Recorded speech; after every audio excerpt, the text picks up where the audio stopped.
Hello, ladies and gentlemen, and welcome again to Syriana Analysis. I'm your host, Kevork Almassian. Thank you very much for tuning in to the November edition of Inside Syria. Today, we are joined with Syrian researcher Hibbah Jarmakani and Salih Obeid, a Syrian tech entrepreneur and interdisciplinary strategist working at the crossroads of technology, governance, and policy. We will break down the latest political and geopolitical developments inside Syria under its new regime. Ladies, welcome to the show first. I'm very happy to have you both on Syriana Analysis. Thanks for having me. Thank you for having us. Actually, I just want to say one thing at the beginning to all the audience, all the people following this show, and many of them are interested to know what is going on inside Syria. We are all Syrians. We agree on some things and we disagree on other things. And today, what matters for us is that we're going to have a dialogue. And I think this is very important in the new Syrian culture. Unfortunately, we are not listening to each other, and there are lots of obstacles for the people to accept different opinions. So at any point, guys, we will raise controversial issues. There is nothing off the table, and we will have different opinions. However, we will have them in a civilized manner. I would like to start today's conversation, first of all, with what happened in the city of Homs. For those who don't know, guys, on Sunday, unfortunately, another wave of sectarian violence hit the city of Homs in central Syria. We've seen footage coming from the city of Homs that some of what they call themselves the Bedouins or the clans have attacked the apartments and the houses and the neighborhoods of the Syrian Alawites. According to the Jolani regime trumpets, that this was a sectarian violence initiated by the Alawites, and this was a reaction against them. I would like to start with you, Sally. What did you see in Homs? What happened on the ground, actually, when these Bedouins attacked these neighborhoods? Were they protected by the Jolani regime? Because they say this was not the Jolani regime and those were not their forces. What was the real issue and why the Alawites were attacked in their homes? It was actually a staged one, because basically what they said is the reason for that. It was based on their story or narrative. There were two people, a man and a woman, who've been killed, and they've drawn with their own blood on the bathroom walls, saying that Ali and some religious. Like that Alawati and Shias use Aliyah Hussein, whatever, and with the blood of the victims, which wasn't an actual one, because researchers and all of the social media people, they've figured out that it's like an old footage for a video that goes back to, I think, 1 year or something, with the same people they've talked about before. I think some of the activists who they are pro-Jolanis have posted about before. And the screenshots are all over the internet, that when they figured out using a Google Lens or something to check whether this, what is the date and what is the similar footage examples showed, and they showed that the exact footage has been populated before and circulated before. And it's kind of like a made up story, and because they've always wanted a reason to justify the violence, to justify the all of their abuses against the minorities. Every time there is a story to tell before they started their incursions against the people. And same thing happened in I believe in May, when they have circulated a voice note claiming that there is a Durzi young man. Sometimes they say there's a Durzi sheikh, or a religious leader or whatever, saying, cursing the Prophet Muhammad and saying that this belongs to him. And then the interior minister came out and said that this is a fabricated voice note, and it's not an original one. Yet they haven't they haven't actually did anything about the person who fabricated it. And we've got in result around 120 victims from the Durzis in Jarmana, Sahnaya, and multiple other areas.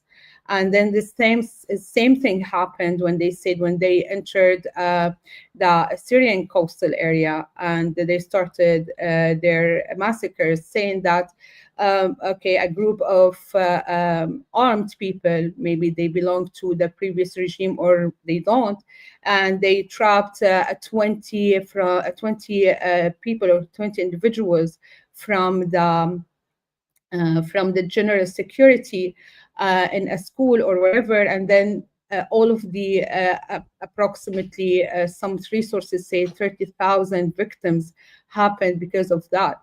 So basically, we've seen the same pattern happening. Nothing has changed. No one is protected, but they just like justifications, and they're just like a story and lies they're saying. So they kill more of the minorities because that what they came for. That what I truly believe, actually. Now we see that this violence, let's say, this is, in my opinion, systematic violence against the Syria's religious and ethnic minorities. Hibbah, your city, also Sweda, has seen similar outrageous violence against the people and those who said they were asked at gunpoint, are you a Muslim or are you a Druze? And if you say Druze, you get killed, executed at gunpoint. And this is happening in different places in Syria. Now, we always talk about the legitimacy of any government. Of course, the international bodies need certain recognitions, elections, that this government has to be legitimate, right? But on the ground, inside Syria, I think the most important thing is the people's legitimacy, what the people give legitimacy to the government. And now we can see clearly that at least the Syrian Kurds, the Syrian Druze, the Syrian Alawites, and the Syrian Christians are increasingly becoming together against this type of Takfiri regime. But is this alliance of minorities enough to shake the pillars of this Takfiri regime in Syria? Shouldn't also the silent majority, let's say, in the country also join efforts to at least destabilize the legitimacy that the Jolani regime claims to have? Hibbah. And I think it's vital that the silent majority also has to come together with the minorities, because as we've seen Israel and America do throughout history, they tend to take the precarious position of minorities and try to turn them against the majority and create further division to further destabilize the country and achieve their aims. I mean, Israel, they, as a matter of policy, their reverse doctrine of periphery, where they are supporting now Arab actors within the Middle East to further divide the country and achieve their aims. So for the minorities to be struck out on their own, as they have been in recent days, I don't think that will be enough. It has to be a systemic change. Just like you were saying, we have Tekfiris installed in a systemic way in our country. We're going to need the silent majority and the minorities to join together, and also to rebuild some of that trust that's been lost. Because can that trust be rebuilt? That's the question. After all these massacres in the country. Well, I think right now, when you have an extremist in power, the extremism speaks very loudly, and it's the only voice that is heard. But I do think that there are secular Sunnis in the country and others that are against what's happening, but are afraid to speak out. And in addition to that, we're talking about a very extremist government that has created no repercussions thus far for any transgressions. I mean, you were talking about, Sally, you were talking about the fabricated video of the sheikh, and Voice notes. yeah, and now also we're seeing in Homs, they created all these fabrications, but you can see the same videos that were in Sweda, that were in the coastal areas of the de facto authorities with their insignia on their clothing right next to these tribes, firing at people, burning homes, looting homes. It's the same playbook that it's been all across the state. So to have any sort of stabilization, we need the silent majority and the minorities. Otherwise, I think we'll end up with what Israel is trying to do, which is a loose federation of territories that's really just their excuse to create that connection between Israel and their greater Israel plan that they've just long been discussing. That might not take the shape of physical territory, but can through these different pockets of power. But Sally, the regime started courts and legal prosecutions in Aleppo, and they are bringing some of the perpetrators who were seen in these videos killing people, and they claim that those are made on AI, and those were not them killing the people. Yeah, and the judge were so so forgiving. He just kept on saying that, oh, so you didn't do that, and then he replies, no, so that's not you in the video, no, that's not me. And then again they will keep on telling him that, also he was saying at some point that, so do you believe that someone who is gonna record himself when he's doing his crime? Oh no, that's, yeah, you have a point. Oh, really? So who is that in the video? He said, no, this is AI. I mean, yes, there are people who they are filming and recording themselves when they are killing people, because this is ISIS methods, and they've done it in Iraq to terrify the civilians, to show them that whether like psychological, physical, mental, everything, that you have no choice. We either gonna be, this is your you end up like that, or you have to submit. And yes, they are filming themselves, and that happened in everywhere, and it's all documented, and it's only, yeah, and it's also it's taken into consideration and verified by the humanitarian committees. We're not, I mean, that's not something to be discussed. And then where is your technical proof? Where is the AI experts who they verify that this is an AI? There's like many tools or many ways to verify. And then at the end he said that he's got and he's been injured before, and he has like an issue with his brain. And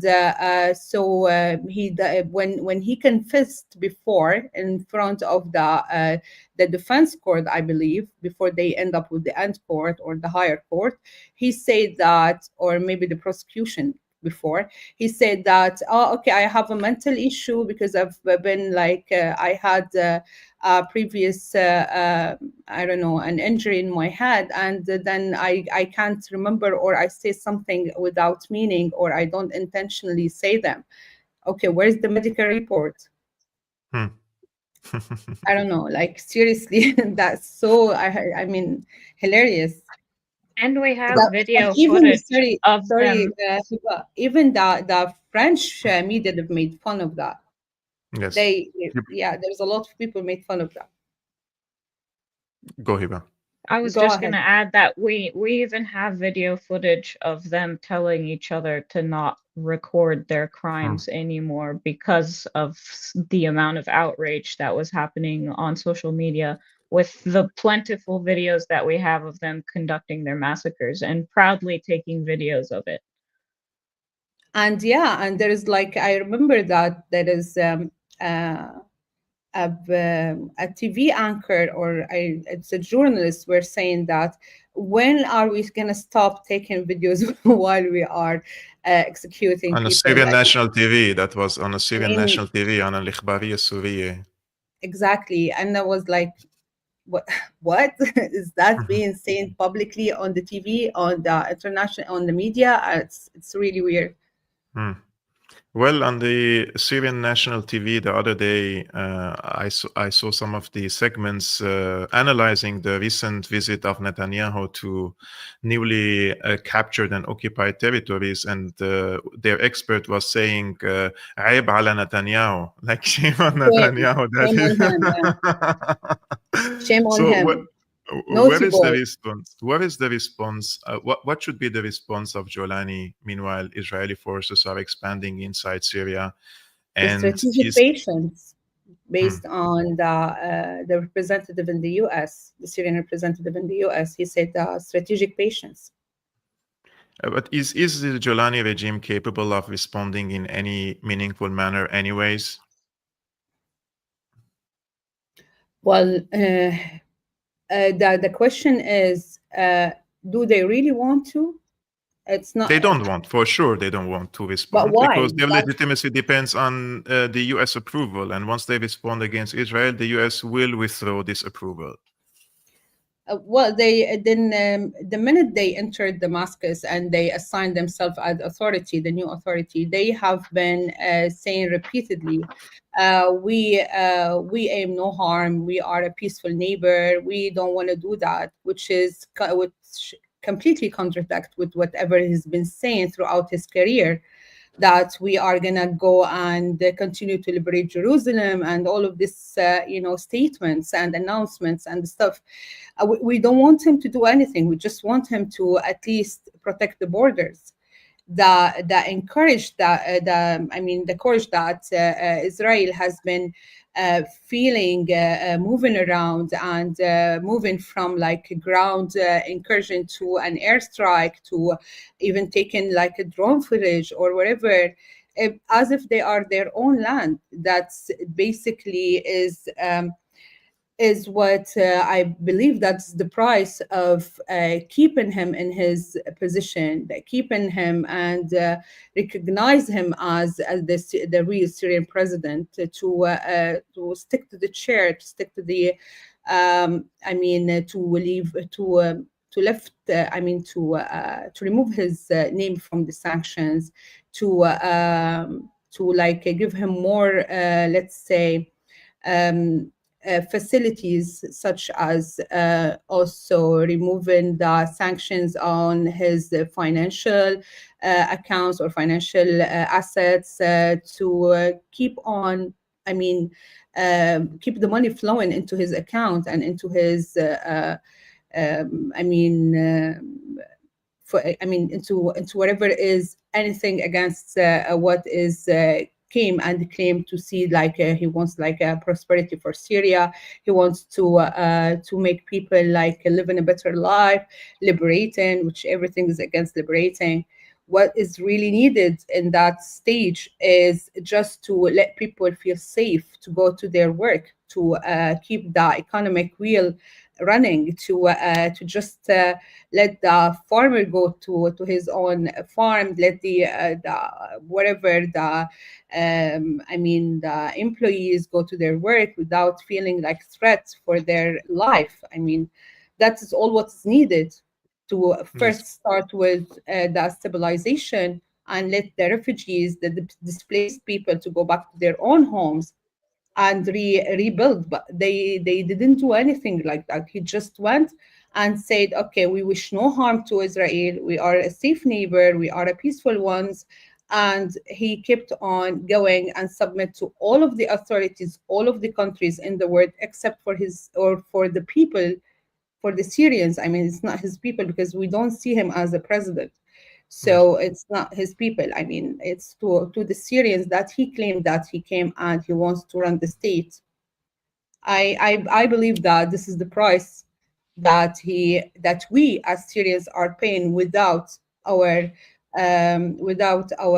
consent, to let him stay in where he is. Yes. Hibbah, we're talking about also now sanctions and finances. I don't know if I'm sure you followed this week. There was a campaign to collect money in the city of Hama.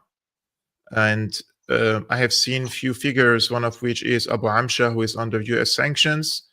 I have seen Sheikh Al-Ar'ur, one of the most radical clerics since the beginning of the crisis in Syria.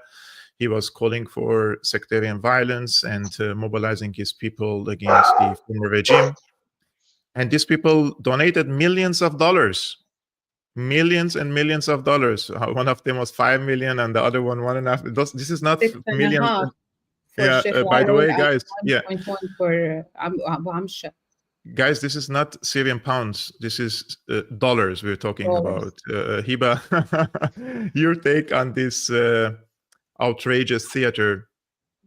Well, when you rehabilitate a person that headed a Takfiri organization and Nusra Front and Daesh, and you try to create a positive image of him, then it truly comes as no surprise when you start rehabilitating the image of his commanders and those in his government. The US is very good at this. They've done it with their own former presidents. They've done it with George Bush after his serious crimes in Iraq. They rehabilitated his image. So they have millions of dollars to spend on a propaganda campaign. And it really only takes one search to look into these different leaders and see them dressed in different clothing, calling for jihad against minorities, calling for chopping of heads. It really is all political theater. And just to go back to your question earlier of when you asked, is Juleni even capable of fighting Israel? And I think that part of this theater is to make it seem in certain sense that he is, and in other areas that he's not. Because I hear from a lot of Americans here, Syrian Americans here, that Juleni, they don't outright support him, but what is he going to do against Israel? What could he do? And to that I say, he's able to do exactly what they wanted him to do, which is virtually nothing. Syria had one of the densest air forces with MiG-25s, and that was all destroyed while Juleni's fighters sat back and watched. They celebrated it. They were taking Yes. photos in front of the destroyed air defenses. And yet, he is able to send his forces to the border with Lebanon to fight Hezbollah. So the more serious threat, I think, was Syria's role in the axis of resistance, and that is what America and Israel wanted to take out.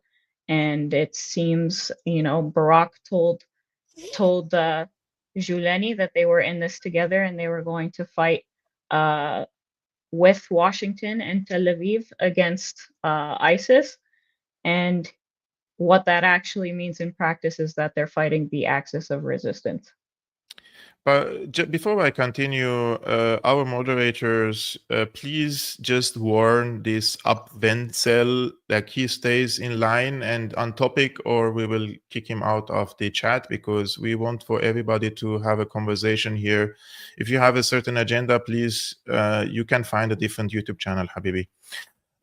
Speaking of Israel and Jolani joining the US efforts against ISIS, I believe one of these components also includes Hezbollah.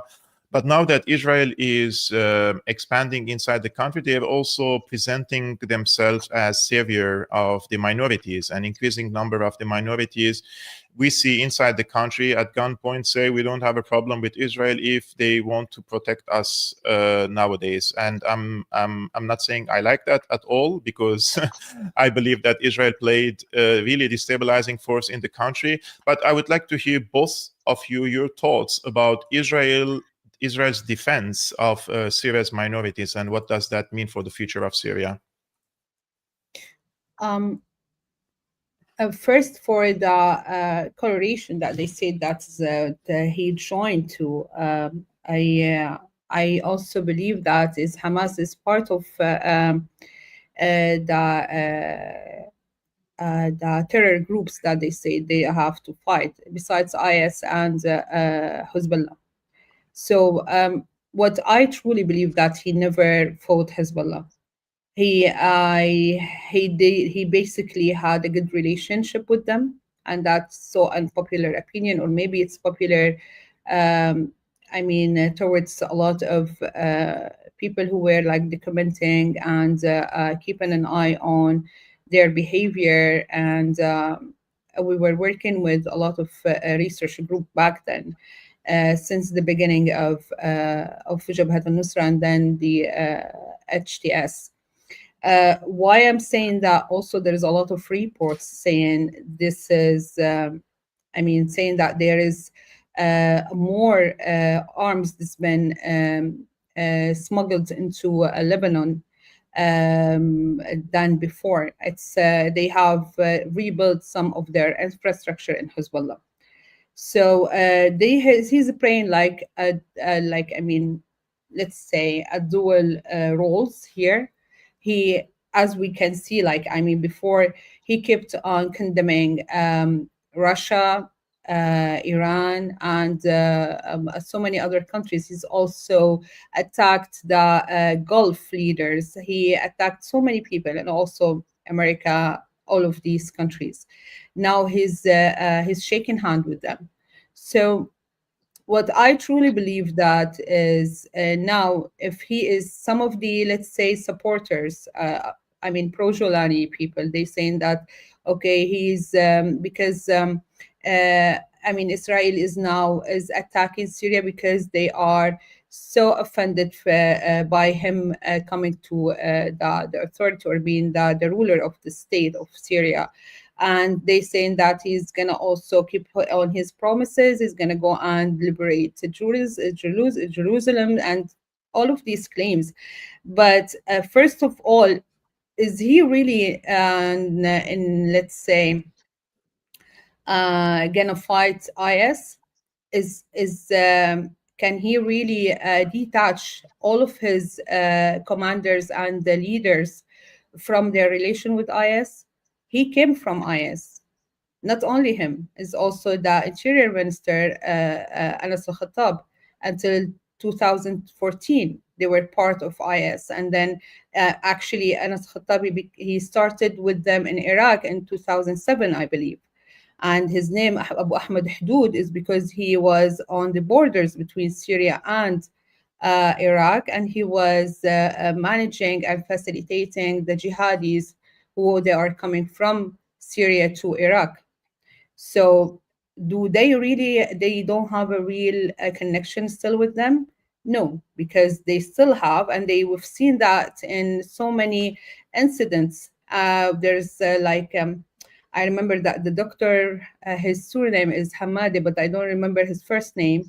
He was also with Muaz Muharib on a live, and he said that we see them, we know them, we can recognize them. They've been IS groups, and now they are part of the general security.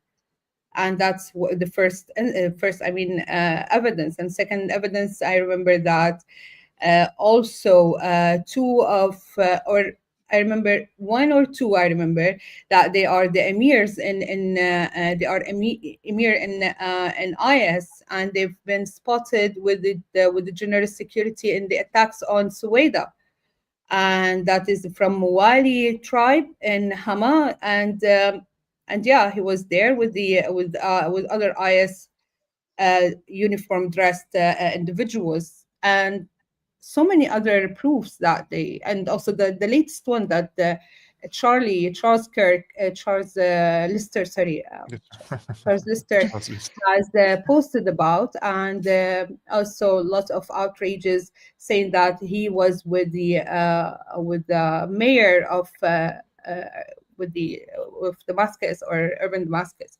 So what we are talking about right now, I mean, even Hamas, there are some leaders who's been like rotating between HTS and Hamas. I mean, who they I'm are not really surprised, to fighting. be honest with you, about Hamas. I've been very critical of Hamas for a long time, especially after 2012, when they decided to become and continue with the Muslim Brotherhood approach in the region, instead of being Yeah. a player with other players who were countering Israel. And since we were speaking about Israel, Hiba, I noticed the phenomenon nowadays. Last time we spoke on this channel, someone added me he's from Sweden. He also lives in Germany. And I saw in his bio, he says, I'm an ex-Syrian. And he praises Israel for protecting the Jews in Sweden. Today, I watched a video of someone I know personally. I was in his home. I had a lunch with him here also in Germany. His brother was in the Syrian army. His brother has been decapitated by the Jolani terrorists. And today he had an Israeli flag on his background, and he is calling for Israel to protect the minorities in Syria. How do you feel about this increasing number of Syrians calling for Israel to intervene?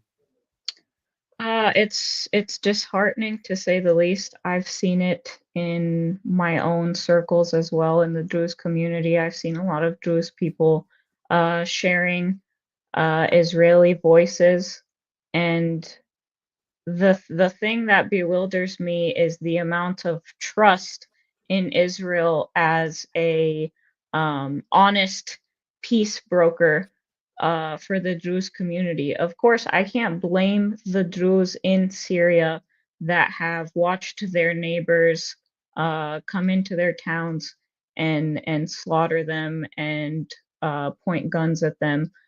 I can't blame them when your back is up against the wall.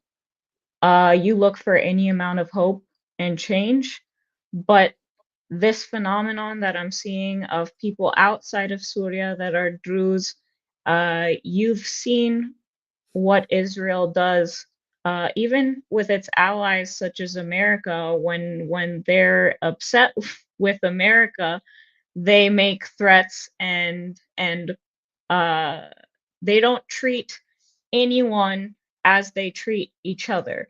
You're talking about a country who has a Hannibal directive where if their soldiers are captured, they will shoot at them because they don't want them captured. These are the people that we're putting our faith in. I mean, what has Syria come to if this is who we're putting our faith in? A country that also would nuke its adversaries under existential threat, or any kind of extreme violence. They have enacted it in the past months, in the past 2 years. We've seen they're committing genocide. This is who we want to put our faith in. It's honestly something that I found to be truly heartbreaking.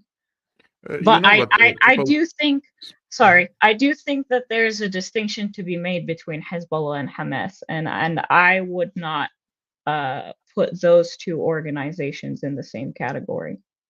Yeah. Me too. I just wanted to say about the current situation in Syria.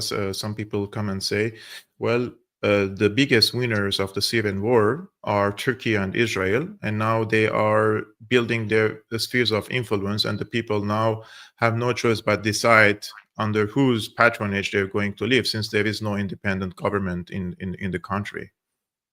Yeah, I think this brings us back to the question of development, and what you perceive development to be, right? We can look at countries such as Egypt and Jordan who have relative stability, but massive debts to the IMF and are essentially vassal states to America. Egypt does not have democracy. Their people, when they protested against Egypt's policies for Palestine, they shot at them. They don't have the freedom to speak against their government. They don't have the freedom of movement. When they tried to go and secure the aid trucks for Palestinians, they were rejected. So it truly depends on your definition of development and what you want that to look like. We have the IMF saying that they're going to start an intensive program of engagement in Syria. I mean, this means debts on top of debts for the country. You're talking about reconstruction plans spearheaded by the World Bank, the IMF, and U.S. corporations. You have the Saudi reconstruction plan in Syria, and now Qatar is giving money to Turkey to import electricity to Syria. So what does stability and development look like for you? And that's something that each Syrian is going to have to decide. Yes. What does development and reconstruction means for you, Sally? Like when you see the current state of affairs in the country, foreign investors coming to Syria, the electricity is coming from outside, the oil is being extracted by foreign corporations. It seems to me that the national economy has already been vanished and destroyed, and now the replacement is going to be a private enterprise. Can we really call this development when outside forces are going to rebuild the country? Well, before we move to the reconstruction and development points, I just want to highlight something about Israel protecting the minority narratives. I truly believe that that this narrative only happens with the an absence of the real protectors, which is the rulers or the de facto rulers of the country, that they are filling the void of protection. Because today, if they are if you are the judge who is supposed to be judging you or telling who is the victim and who is the criminals, is the same as the criminal. Like, it's, you cannot be the one who convicted, the one who done the crime, and then it's someone who is telling that who is the victim and who is the criminal. I mean, this is we are now ruled by a group of people who've been who they don't know anything about the Syrian fabric, the Syrian communities, or how we coexist or how we live peacefully all together in for centuries. I mean, for hundreds of years, for decades, name it, whatever you want. But I mean, they've been, even the people who are in liberated Idlib, they've been living in isolation and ideological isolation. They know nothing about the minorities, because the minorities also has been there silenced or killed or whatever, or been forced to convert to Islam, or all of this kind of things. So the generation who came after like 10 years or something of that isolation and grew up in completely different environments, they've seen everyone else as their own enemy. So now we're dealing with this like 5 million of people who've been like dealing with only brainwashed ideological groups, and they've been oppressed not to been like I mean speaking up or doing any kind of like interaction or sympathy with other minorities, even when that happens in Jabal al-Sumak in Idlib, with the church that's been shut down throughout the years, and then he started to reconnect with the Christians, I believe in 2023, when the preparation started to happen for him, and grooming from other countries, which we know about right now because Robert Ford spoke about it, a lot of people spoke about it. So basically, that's what I truly believe. Now, like, if you see someone who they are throwing bombs on the groups of armed militias, jihadis, who they were on their way to Suwaida to kill hundreds or thousands or hundreds of thousands of people, you see them as a savior, right? So that is the role that is, Israel played, but that is not a protection, because the real protection is by having a proper state, a proper army of or defense ministry who they are doing their job instead of killing people. So what we But really Syria doesn't want, have an army, Sally. That's the problem. Like I know, there is no army. It's just the militias that we but call them now an army and general security. endorsing him is keeping that no army or no state situation or post-state situation that we are living in. Like, don't endorse him. That what I'm saying. We don't want like a protection if someone like him is not being endorsed by certain countries. I mean, even if you there are countries who they didn't endorse him publicly, but they are supporting him staying in this position. I mean, it's if that is the situation, then we just dealing with like a hopeless case with our hopeless solution. We don't want anyone to come and interfere if we are just supported as a nation, as a people, to just at least implement or real put that 254 into action, like that transitional process, or like the course of action that's leading to that. But keeping on endorsing him and whitewashing him and doing this all of the propaganda and this PR campaigns will keep in with empowering him to killing more people and more countries to interfere or to occupy or do all of this kind of things. Now Aleppo is run completely by Turkey.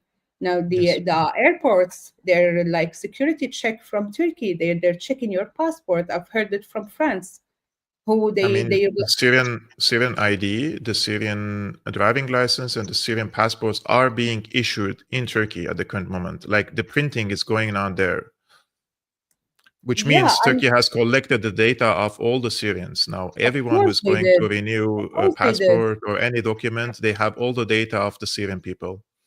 Of course they did, because the infrastructure in Idlib and all of the north region in Syria, they've all been using their internet, they're using their Wi-Fi, they're using their communication. I mean, satellites, all of the things that is now allowing them to collect data. And Yes. Yeah. even the application, if you remember the Sham cache, the one that they've been using for to pay the salaries, it's also the data center and the database and the servers and the hosting is all in Turkey. Yes. The cellular networks. And meanwhile, the Sweda province and pockets of minorities have been without salaries for months now. Of Wow. course, Yeah. they just collected the data, and I remember they remained for like 6 months without paying salaries, even after Mhm. registering in the application and collecting all of the data. Well, So I was Turkey hauled off our industry, and now we're reliant on them for most imports. so for the reconstruction, if we go back to this point, what I do truly believe there is like a difference between the illusion and the reality that we've heard about, we have read about, but we have never seen this coming into reality or into action. We've seen that there's a lot of PR pieces and whatever that signing contract ceremonies and this kind of photo shoot or photo ops, but the people, the reality back in Syria is completely different from that. People, they cannot afford bread right now. It's what is the reconstruction we're talking about. The electricity bill jumped like a 20 800, times. 800, Yeah, 800%. 800%. 20 time, I think that is from wherever they say that approximately is going to be maybe 800. And Mhm. it's, I mean, it's not only about this, it's about you are just asking people for life expenses while you don't allow them to work and make money or live like a decent life. I mean, how do you believe that there is going to be any investment from foreigners or from locals or from the national economy or wherever it is, where there is no security, there is no stability, there is no safety? That's no investment, no capital will come and be that, I mean, stupid to start investment in the investment there. If I'm gonna like build an infrastructure and the next day like a bomb is gonna come and destroy it, so what, or Yes. demolish it, what would I benefit from that? Why would any entity would come to this conclusion that, oh, okay, let's start building in Syria? Why they've seen that, like, even if they are denying it for like a humanitarian or political reasons, that is okay, the stability or safety. We've seen we've seen in America what happened with the TPS people when they came to the court, and the same people who were saying that Syria is becoming better now and Syria is flourishing, whatever, they've used our own documentation of the violation and of the violence and the abuses and the crimes and the massacres and all of this kind of actions to verify why they should not send them back to Syria. And they Yes. asked for extension that you know about, I think, Hibbah, this is what Yeah. happened in 6,100 Syrian in America. So what Yes. I truly believe that the reconstruction is not going to happen because even the SWIFT is not working. The banks is out of the network and there is no infrastructure, no electricity. If there's electricity, is going to be nothing to be afforded by no one. I mean, even the businesses, they The cannot afford that. So see, such a thing. If you want to run a firm of whatever it is, and you're going to have like 30, 40 people using their machines, using their phones, using this stuff, how would you afford that? Then you're going to come like with a break even with whatever you're making of money. and That's not the reconstruction. the temporary protective status that you mentioned was meant to be repealed, terminate the 21st, and then a New York judge stayed the order, and now the Department of Homeland Security is trying to repeal the order. Mhm. But have you read But the legal memo? What yeah, their yeah, claims? yeah, They're using the same and excuses that they denied before. exactly. And I think you made a good point with the reconstruction and how are they going to do this? And I think part of their backup plan is Menefet laws, because here we have, in the absence of a national army, you get paramilitary organizations sprouting about, and a lot of them based on sect. Yeah. And I think the most recent public appearance of Manef Plus in Paris, he gave a talk where he kept mentioning, I think he phrased it as uniting the rifles under a military council. Yes. True. This is, by the way, guys, Manaf Atlas. He was a senior military commander in the former Syrian army. In 2012, he deserted from the former government, and he was evacuated via the French intelligence, first to Lebanon, and then from Lebanon, he's resettled in Saudi Arabia. And probably he was groomed in Saudi Arabia for a role. It seems that he is plan B if the Jolani regime fails, and which he will eventually fail in the future. Probably they're looking for more a military person who could combine the people. He's from a Sunni family, but at the same time, he's not a Takfiri at all. So how do you ladies see? I would like to hear your thought, Hiba, about Manaf Atlas and whether or not he could be a proper, let's say, solution for the Syrians. I mean, at the moment when we see the state of affairs under Jolani, it looks to me that anyone could be a better option than Jolani. Yeah, that's kind of what I was going to hint at, is that at this point, and as someone from a minority sect, it's hard for me not to say that anyone would be better than Juleni. Is Manef Atlas the answer? I think, given his family ties to Saudi Arabia, and his grooming, and the idea of a military council. I come from a family. My grandfather was a general in the Syrian army, and we talk a lot about how the military should serve to protect the people and not insert itself into political affairs. So whether he's the solution or not, I think he will be better than Juleni, but I still don't think this is the full realization of what Syria could have been. And I foresee him being the fulfillment of a long-held project that the U.S. and its partners have had. It's clear that Qatar, Saudi Arabia, IMF, and through the IMF, the US want to create their investments in Syria.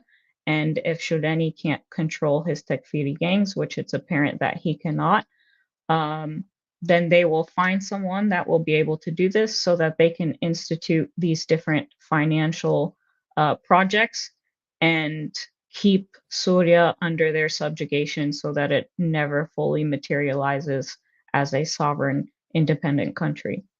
Yeah. Sally, last point about Manaf. I saw Well, you sharing his conference talk the other day. yeah, I do.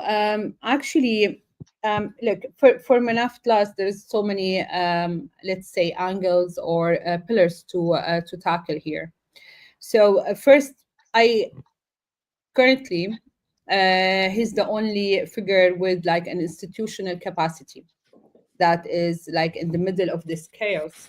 Whenever his name appears, we've seen the backlash, or let's say the attacks coming from the pro-Jolani parts or pro-Jolani people or chatbots, social bots or whatever, because I think he represents like whatever they lack of. They lack of like a background that is coming from organizational, from a chain of command or structure, or I mean grading in the diplomatic field or the military field or anything. They're just like a regular normal people. If we're not gonna tap on the point that they are jihadis or takfiris who hold a weapon and they started whatever they believe they are defending or uh, trying to like liberate or do whatever it is, which is not the thing that we have seen like when they came to the authority. So basically, first of all, there is, as you mentioned, there's a lot of people who see him as a as a solution for the current situation, because first, as I said, he coming from the institutional experience and background, and he knows how like the Minister of Defense can be structured or built or have like a proper I mean national army or formulated, let's say. And then he from the, let's say, the whoever were against the Assad before, now they see him that he broke with the regime in back in 2012, and he joined the revolution. Yet the people who were with or pro al-Assad before also see him that somewhere is familiar, someone who they belong to this fabric or the Syrian, let's say, communities. He's a secular, and he's not that the extremist Sunni. Also for the Sunnis, also he make like, let's say, a middle ground between everyone. That's for the 2 points. The point is that for us, if we are going to say like whether we like him or not, whether we agree with him or not, we see him the savior or not, but he is the name that's been like appearing. And I really care of whatever upset the pro-Jolanis, I mean, troops on social media, who they keep on like attacking a name, because for them is representing everything that they fear of. He represents someone who has the experience, who has the know-how, who has like the acceptance from international or okay or agreement on the international, let's say, I mean institutions or committees, and they have the acceptance from whoever is against Ajulani right now. So basically, for them is a threat, is a real threat for them. And given him also, given like we have alternatives, we have options. You're not the only option that you are keeping on positioning yourself and sending messages on the media and everyone like who they are watching the scene. That's he is the only one who can control the let's say the jihadis or the uncontrollable militia, which, as Hibbah said, you apparently don't. You cannot. You are not controlling them because you don't have you either don't have the ability or you are intentionally leaving them on the loose, killing everyone, and then you are just someone who came with the agenda to kill people. So in both cases, you are rejected from people, Yes. and you don't have the I mean, you don't have the whatever it takes to lead such a very diverse country with a very diverse backgrounds. We don't have like one type of Sunni. We say we always have many Sunnis. We have multiple Sunni with the different backgrounds, with different belief schools, and with different sects, and with different a lot of things. So for me, I mean, if even if it's not like the optimal option or the ideal option, he is the most acceptable option right now because of all of the things that I mentioned.